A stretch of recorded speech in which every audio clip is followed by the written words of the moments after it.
agora há pouco nós falávamos sobre a importância de nós nos compadecermos do sofrimento alheio, buscarmos ajudar quem precisa, quem sofre, para sermos dignos também desse auxílio. Compreender os grandes desafios que as pessoas enfrentam é fundamental. Nós estamos recebendo aqui no Vida Plena o doutor Alexandre Ribeiro, psicólogo. Doutor Alexandre, muito obrigada pela presença do senhor aqui no nosso programa. Eu agradeço, é um prazer estar com você. E hoje o nosso bate-papo, a nossa conversa vem esclarecer um assunto muito importante. Você já ouviu falar de pessoas que necessitam em acumular coisas, objetos, outras, até mesmo animais? Muitas vezes esse descontrole pelo acúmulo gera aí a produção de muito lixo que também não é descartado por essas pessoas. O que leva uma pessoa a querer de forma exagerada, relevando inclusive questões de saúde, de qualidade de vida, a acumular objetos? É o que a gente vai conversar aqui no nosso programa hoje, compreendendo como ajudar. Conhecer esse tema é fundamental nesses aspectos. E eu queria começar falando com o senhor, doutor Alexandre, sobre a acumulação compulsiva. Como que se define essa acumulação compulsiva? Na verdade, o acumulador compulsivo é um adoecimento, né? Então, à luz desse entendimento do adoecimento, nós podemos compreendê-lo e nos desprender de julgamentos, nos desprender de buscar uma compreensão baseada do ponto de vista racional. Porque, claro, que esse comportamento não tem nada de racional. Como você bem colocou logo no início, a pessoa acaba acumulando lixo na sua casa. Aquilo que muitas vezes nós temos num quartinho da bagunça lá em casa, você empilha algumas coisas, um armário que eu tenho, que eu guardo algumas coisas, e que ficam um pouquinho jogadas, aquilo acaba tomando a casa inteira. Quer dizer, começa na sala, vai para o quarto, do quarto vai para a cozinha, da cozinha para o banheiro, e vai indo a um tal ponto que a pessoa já não tem nem mais espaço para dormir na cama. Muitas pessoas acabam dormindo no chão, etc. Então, é um sofrimento muito grande para a pessoa, porque ela coloca em risco, muitas vezes, o casamento, perde a guarda de filhos. Ela não consegue controlar, doutor? É um sofrimento cruel, porque a dor psicológica, para ela se desfazer das coisas que ela tem, é muito forte. É como se você pensasse uma fobia. É o medo de eu me desprender das coisas. Né? E o encarar dessa enfermidade é importante, porque não é uma mania, não é algo que a pessoa simplesmente acorde um dia e fala assim, não quero mais fazer, não. E ela vai conseguir estabelecer esse processo. Não. O que se sabe hoje é que as pessoas que têm esse transtorno, elas, na verdade, elas têm um histórico na vida já de acumulação de objetos, etc. Tal. Mas a coisa, ela estava meio que controlada, possível da convivência com outras pessoas. Até que acontece uma perda, um trauma muito forte. Um disparador para aquele processo. Isso, que dá o start, né? E a partir daí a coisa perde o controle. Às vezes a morte de um filho, às vezes a separação de um casal, às vezes um acidente imprevisto. Uma crise financeira muito grave. Uma crise financeira, uma perda de emprego. E aí aquilo que era uma predisposição, ele se torna algo extremamente forte na vida da pessoa. A gente tem uma pergunta. A Vilma Bezerra, da cidade do Salvador, na Bahia. Muito obrigada, Vilma, pela sua manifestação. Você também pode, inclusive, fazer como a Vilma, mandar a sua pergunta para a gente pelos nossos meios de contato. O e-mail, vidaplena@boavontade.com, e o telefone, o 0300 1007 940. O senhor mencionava essa predisposição e ela quer saber a diferença de um colecionador e de um acumulador. Então, mesmo o colecionador compulsivo, ele tem uma organização naqueles dados. Ele é metódico. Metódico. Então, ele é focado em cima de uma coisa. Por exemplo, a pessoa que coleciona gibi. ela é focada naquilo e ela organiza metodicamente aquilo. Quer dizer, Ou os por gibis cor, ou por data, por cor, por critérios que ela estabelece. critérios, e tem uma organização. Ao passo que quando a gente fala do acumulador, não. Ele acumula tudo? Tudo. Qualquer coisa que E ele tiver, ele guarda. Isso. Muitas vezes embalagem que ele vai pegando na rua, né? E aquilo vai ficando. O que a gente percebe é que essas pessoas estabelecem uma relação com aquele objeto de duas formas. Ou uma relação afetiva muito grande. Por exemplo, este copo está me lembrando algo lá da minha infância. Então, eu preciso guardar este copo, porque ele está investido de uma energia, não é? De uma afetividade. Então, se o copo quebrar, é como se a minha infância quebrou. Como se eu estivesse perdendo essa lembrança. Como se eu estivesse perdendo essa lembrança. Então, eu não posso me desfazer disso. O medo de eu me desfazer das coisas e que depois eu vá necessitar dessas coisas. Então, ou por uma carga afetiva muito grande no objeto, ou porque eu poderia, porventura, no futuro, precisar disso e eu não vou ter. Entendi. Então, ela está investindo, o que você observa psicologicamente, é no exterior, né? Ela não está colocando essas coisas no interior dela. A autoestima dela geralmente está muito empobrecida, muito baixa, e ela tem a sensação, se eu perder esses objetos, eu vou perder o controle sobre a minha vida. Perfeito. A gente tem mais uma pergunta, o Pedro Sampaio, de Niterói, no Rio de Janeiro, e quer saber como perceber que o acúmulo de objetos que não utilizamos chegou ao exagero. E eu completo aqui, porque assim, acumular coisas, determinado ainda mais com relação a lembranças, é até que um hábito comum entre as pessoas. Guardamos ali objetos relacionados à infância dos filhos, lembranças dos pais, algumas roupas, por exemplo, que nós gostamos muito, muitas vezes passam por gerações dentro de uma família.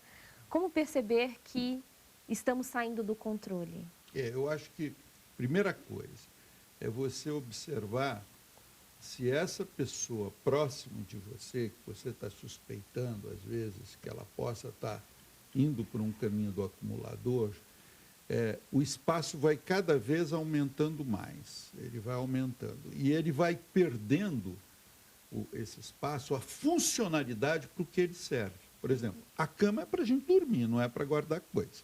O sofá é para você receber uma visita, você sentar, assistir uma televisão, de repente ele perde a funcionalidade. A mesa da cozinha, para você fazer a sua alimentação, de repente lá está empilhado coisas. Então, a vida na casa vai perdendo a sua funcionalidade e o espaço cada vez vai ficando menor e a pessoa vai acumulando. Esse é um critério. Segundo critério, coisas que não têm, na verdade, do ponto de vista racional, uma serventia para a pessoa. Quer dizer, é um acúmulo por um acúmulo que ela está fazendo. Uma embalagem, ela não consegue descartar, não é? Ela vai pegando coisas na rua, um parafusinho, um não sei o quê, e ela vai juntando.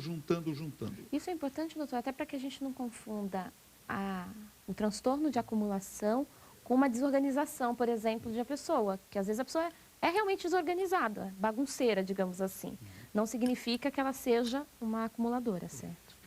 Porque o acumulador, inclusive, ele acaba, muitas vezes, juntando o lixo mesmo, quer dizer, comida degradada. O que acaba trazendo muitos animais, por exemplo. Infecção, etc. Quando você fala, por exemplo, de animais, tem o acumulador que ele começa a cuidar de animais, né? Então ele vai adotando animais, adotando, mas ele não tem condição para cuidar desses animais. Então esses animais, eles vivem numa condição péssima de saúde, esses animais entram num sofrimento muito grande, né, por não estar num habitat próprio para o cuidado, né? Então, Doutor Alexandre, existe tratamento para essa situação? é um transtorno, eu diria a princípio, que inspira muito cuidado. O que vai precisar, a chave da história toda, é a pessoa tomar consciência desse transtorno. Isso que é muito difícil. Porque geralmente as pessoas que têm esse transtorno, elas acham que isso é normal, é natural.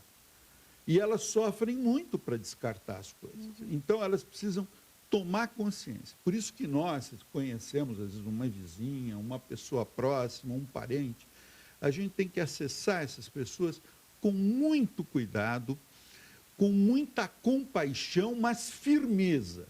O tratamento ele é baseado em terapia e acompanhamento médico-psiquiátrico. Perfeito. O senhor falando e destacando aí o que leva, muitas vezes, né, o que dispara uma crise de um transtorno de acumulação, me recordei aqui de uma passagem do Evangelho de Jesus, segundo Mateus, no capítulo 6, a partir do versículo 19, o Divino Mestre, que é a nossa grande referência aqui na comunicação da Boa Vontade TV, diz o seguinte: não acumuleis para vós tesouros na terra, onde a traça e a ferrugem corroem e onde os ladrões escavam e roubam. Mas acumuleis para vós tesouros no céu, onde a traça e a ferrugem não corroem e onde os ladrões não escavam e roubam. Pois onde estiver o vosso tesouro, ali estará também o vosso coração. A questão da afetividade, do cuidado da família com esses pacientes, doutor, é um fator decisivo para que essa pessoa consiga vencer um grande desafio que é até um processo de desapego àqueles itens que, na verdade, não levam o sentimento, a memória, a lembrança das pessoas, mas que elas não conseguem enxergar esse desvencilhar tão necessário, não é mesmo? Por isso que a família, quando fortalece a autoestima da pessoa, a fé, que nem você colocou aqui, tem um papel muito importante, né? Jesus muitas vezes pedia para os discípulos irem pregar despojados de tudo. Sim. Quer dizer, toda a vida de Jesus foi um exercício para que o homem busque o seu interior, a sua interioridade, a sua subjetividade, que a riqueza, como você bem colocou, seja interna, do coração. Então, se a gente conseguir instalar essas crenças de que eu tenho que me garantir, eu tenho que buscar minha segurança em mim, existem coisas não mais em objetos, valiosas do que os objetos que eu tenho. vai ajudar muito na recuperação da pessoa e na prevenção do transtorno. Perfeito. E é por isso que a gente conversa sobre esses temas e encerra sempre esses nossos diálogos, esses nossos bate-papos com essa mensagem. Porque mais do que compreender os desafios, ajudar a quem sofre é a grande responsabilidade de todos nós. Queria dedicar uma página para você que está nos acompanhando, a página 342 do livro Jesus, a Dor e a Origem de Sua Autoridade, na edição ilustrada. Na edição tradicional, página 320, o título A Medicina Preventiva, nos escreve o jornalista Paiva Neto. Jesus é a medicina preventiva de que as nações necessitam. Daí o considerarmos a religião da vida, neste e no outro lado da existência. Afinal de contas, ele superou a dor, tão presente no mundo, do infortúnio do qual tantos retiram derrota, sob a inspiração de Deus, construiu a sua autoridade, estabeleceu o seu poder. Por isso ele é o exemplo para todos nós, de desapego, de respeito ao indivíduo, de amor ao próximo, de superação dos próprios desafios, dos próprios limites. E é por isso que a gente traz essa mensagem final aqui para você no Vida Plena. O sofrimento é grande, sim, por vezes é, de fato. Mas saibamos nos apegar à nossa religiosidade, à nossa família, aos nossos amigos e superar todos os sofrimentos. Buscando, é claro, o auxílio profissional, que tanto bem faz à humanidade, mas buscando também esse auxílio celeste, que nos dá conforto e esclarecimento. Doutor Alexandre, muito obrigada pela presença do senhor aqui no nosso programa, para esse bate-papo tão importante. Muito agradecido. Foi muito gostoso estar aqui. Seja sempre bem-vindo. Obrigado. Bom, lembrando que qualquer dúvida você pode entrar em contato com a gente, 0300 10 07 940 é o nosso telefone. Nós estamos recebendo aqui no programa Vida Plena o doutor Alexandre Ribeiro psicólogo, conversando conosco sobre o acúmulo de objetos sem utilidade. Como identificar esse transtorno, a importância do tratamento, do apoio da família diante de um grande desafio.